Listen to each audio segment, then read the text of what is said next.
Les rois, les seigneurs, depuis plus d'un siècle. Ceux qui ont ancré ce sport dans leur tradition nationale, dans leur identité profonde. Les All Blacks. On voit très bien leur maillot noir, leur fougère blanche et leur haka inimitable. Mais ce qui est plus difficile à cerner, c'est une explication à tout ça. Une explication au fait qu'un pays d'à peine 5 millions d'habitants façonne des générations de joueurs de génie.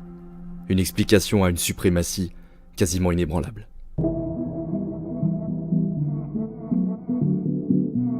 L'histoire des All Blacks, c'est celle d'une équipe qui gagne, presque tout le temps, depuis presque toujours.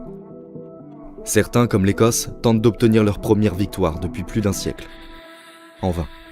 Japon, 0 défaite. Italie, 0 défaite. États-Unis, Canada, Fidji, Féroé, Géorgie, Samoa, Portugal, Roumanie. Écosse, 93% de réussite, 29 victoires, 2 nuls, 0 défaite. Seuls 7 pays forment le cercle fermé de ceux qui ont fait tomber le géant noir. Et aucun d'entre eux n'affiche un bilan positif. Le meilleur score, c'est l'Afrique du Sud, qui s'approche à peine du match nul avec 40% de victoire. C'est l'équipe chassée. Tout le monde veut nous battre, tout le monde veut épingler le maillot des Blacks à leur tableau de chasse. You love winning, but I guess that fear of losing or fear of dropping the standards or letting your teammate down, that's what drives the success. It's not wanting to win. I think the win is a byproduct of what we build within the team environment. La première explication du règne des Blacks se cache dans un événement fondateur. Passé les premières tournées amateurs à la fin du 19e siècle, où les équipes néo-zélandaises écrasaient déjà leurs adversaires, il y eut surtout cette première saison hors de l'Océanie. Nous sommes en 1905, voici les Originals. 976 points marqués, 59 concédés, 35 rencontres, 34 victoires. Leur unique défaite reste controversée, un essai ayant été refusé aux Blacks. À ce moment-là, quelque chose s'est éveillé. Ces premières tournées en 1905, en 1924, ont vraiment créé une espèce de moule pratiquement invincible qui a créé l'image du rugbyman néo-zélandais et l'image de réussite. Tous les joueurs qui sont venus après ça, ils ont été obligés de faire aussi bien, si ce n'est pas mieux, pour défendre un peu l'honneur du pays.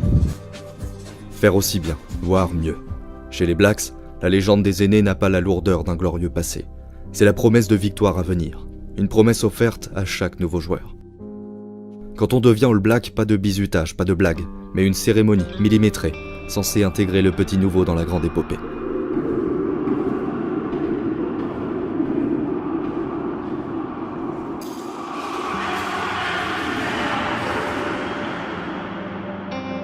Même s'il y a toute l'histoire derrière, on fait confiance à ce joueur pour qu'il ajoute quelque chose à ce patrimoine.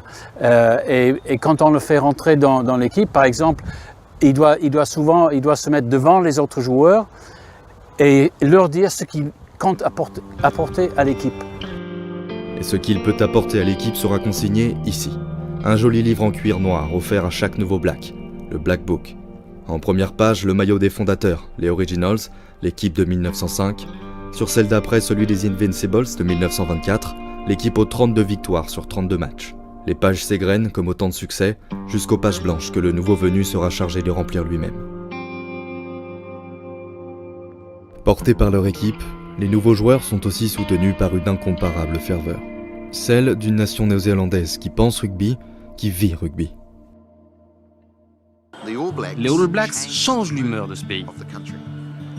Si les All Blacks gagnent le prochain match, les gens vont au travail avec le sourire, tout le monde est heureux. Si on perd, mon Dieu, l'humeur change, tout est sombre. C'est comme aller à un enterrement. Tout ça, ça commence très tôt, dès l'enfance en réalité. Il suffit de voir ce qui se passe à la pause du midi dans beaucoup d'écoles du pays. Vrai terrain, espace vert, poteau de fortune, l'important c'est de jouer dès qu'il y a un peu de temps libre. Et l'expression que j'utilise, c'est que la culture mange la stratégie tout cru.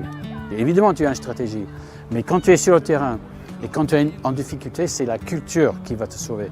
I've witnessed it. 2013 in Ireland, our team were down, and I think we needed to score, and it was 83 minutes, and our team were able to bond together and put in a last burst to be able to score a try right at the end, and end up winning the game. So team culture or the team bond, team spirit that we've had gets us through. L'héritage, la culture, reste le jeu. Des passes rapides, une grande habileté technique, les Blacks sont connus pour leur style. 2 mots sur les All Blacks maintenant, qu'est-ce que vous en pensez? Ils sont des adversaires merveilleux, qui sont doués, exceptionnellement doués pour jouer au rugby, ils sont costauds, ils sont vite, ils jouent très bien, c'est formidable, quoi. J'aimerais jouer avec eux. Hein. Ils sont toujours en train de réfléchir comment on peut faire pour s'améliorer, comment on peut faire pour trouver quelque chose de nouveau. Pour assurer cette maîtrise technique, les Blacks s'appuient sur un modèle de sélection de joueurs particulier. Alors qu'en France, les très jeunes joueurs sont répartis par catégorie d'âge, en Nouvelle-Zélande, une seule chose compte: le poids. Résultat, les plus gros gabarits ont du répondant, ils progressent plus vite et tous les joueurs se tirent vers le haut. À la fin de l'écrémage, il ne reste que les meilleurs.